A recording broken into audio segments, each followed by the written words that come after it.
Dear students, in this lecture we will learn the development of the pons, which is the component of the hindbrain.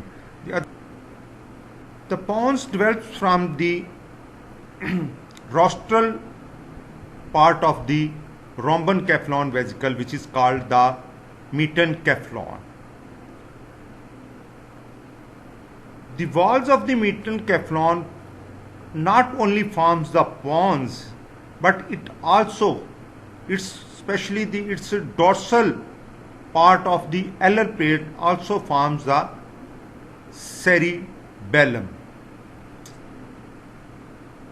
The cavity of the metencephalon vesicle will form the upper part of the fourth ventricle, and the lower part of the fourth ventricle is formed by the rostral part of the myelencephalon, which forms the upper part of the, that is the open part of the medulla oblongata. So fourth ventricle is the joint cavity of the all the three components of the hindbrain, that is the pons, medulla and the cerebellum. Like the rostral part of the myelencephalon, the pontine flexure also causes the divergence of the lateral walls of this part of the developing brain, that is the alar and the basal plates of the one side, they diverge from the alar and the basal plate of the other side, and they come to lie parallel to one another, forming the columns of the gray matter. So the neuroblast from the basal plates of the lateral wall forming the three columns in a medial portion, and the neuroblast of the alar plates form the three columns in a lateral position. So 6 columns are formed bilaterally.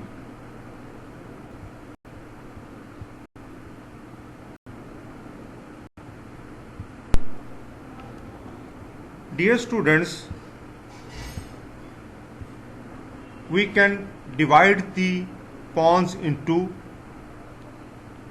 two portions: the part which lies ventral to the exits of the trigeminal nerve, this point, and from the portion which lies in front of this arbitrarily line is called the basilar part of the pons. This one is the basilar part, and the part which lies dorsal to this point of the exit of the trigeminal nerve, that is from here to all of this part, is called the dorsal part or the tegmental part of the pons.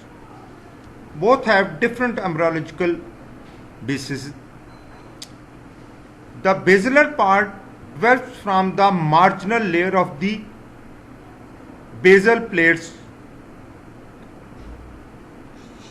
As you know that the marginal layer of the neural tube contains mainly the white matter, and that is derived from the hair of the pontine nuclei, and this meaning that this portion not only contains the white matter, it also contains the gray matter, which has dislodged from the alar plate and come to lie ventrally in that basilar part of the pons, intermingling with the fibers running from the higher centers and going to the down, and some of them also in synapsing here. So that basilar part not only contains the white matter, it also contains the gray matter, and the gray matter here form a group of nuclei which are called the pontine nuclei,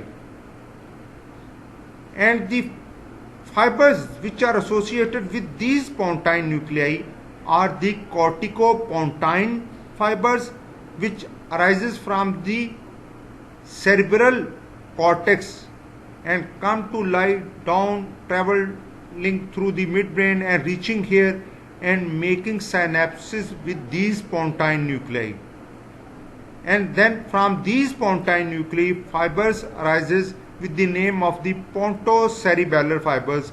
These are the transversely running fibers which arises from these pontine nuclei, crossing to the opposite reach, passing through the middle cerebral peduncles and reaching the opposite cerebellar hemisphere. So these two fibers are associated with these pontine nuclei. The other two types of the fibers are corticospinal fibers, which, like the corticopontine fibers, also arises from the cortex of the cerebral hemisphere, runs downwards, reaching here, and also passing through the pons, then through the medulla oblongata and reaching the interior horn of the spinal cord where they synapse. While the corticobulbar fibers, also called the corticonuclear fibers, they also arises from the cerebral cortex, travel down, reaches here, and they make synapse with the nuclei of these certain cranial nerves which are present in the pons. So the basilar part contains the nuclei as well as these four types of the fibers: the transversely running cerebral fibers and the vertically running corticospinal, corticopontine and the corticobulbar fibers.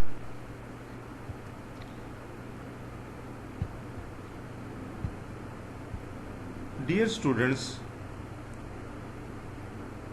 the tegmental or the dorsal part of the pons, which lies dorsal to the exit point of the fifth cranial nerve, this part from here to here, it forms from the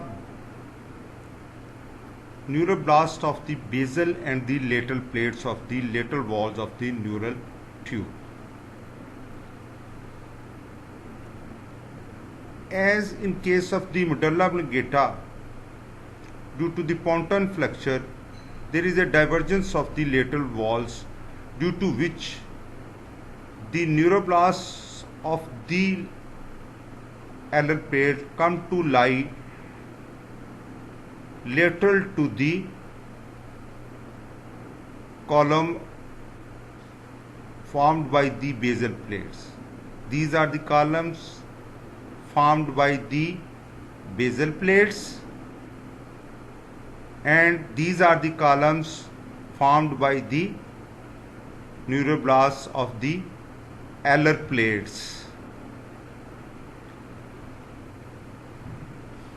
While the roof plate of this part of the medial cephalon also gets stretched, and it will form the roof of the upper part of the fourth ventricle. The neuroblast of the basal plate give rise to the three columns. The most medial is the general somatic efferent column. This is the general somatic efferent column. The neuroblast of this column give rise to the abducent nucleus, whose fibers runs in the abducent nerve nucleus, which is the sixth cranial nerve, and it supplies the lateral rectus muscle of the eyeball, which is one of the extraocular muscles of the eyeball. Second column from medial to lateral is the special visceral efferent column. The neuroblast of this column forms the nucleus of the facial nerve and the trigeminal nerve. And the fibers arising from these neurons, they supply the muscles derived from the first and the second pharyngeal arch. So they supply the branchial arch muscles. Lateral to that is the general visceral efferent column. The neuroblast of this column forms the superior salivatory nucleus of the seventh cranial nerves, and the fiber arising this, they are of preganglionic parasympathetic type of fibers, and they supply the submandibular and the sublingual salivary glands. So superior salivatory nucleus supplies the preganglionic parasympathetic fibers to the submandibular and the sublingual salivary glands. Now the three columns formed by the alar plates. Medial one is the general visceral afferent column. The neuroblasts of this column form the sensory nucleus of the seventh cranial nerve, and that nucleus receives the general visceral sensory fibers, while lateral to that column is the special visceral afferent column, and the neuroblast of this column forms the solitarian nucleus, which is also called the tractus solitarius nucleus of the seventh cranial nerve, and this nucleus receives the taste fibers from the tongue and the soft palate, while the most lateral column, this one, is the somatic afferent column. It is divided into two parts: the general somatic afferent column. The neuroblast of this general somatic afferent column forms the spinal and the principal nuclei of the fifth cranial nerve, and that receives the general sensation from the face and the most of the head region, while at the last and the lateralmost is the special somatic afferent column.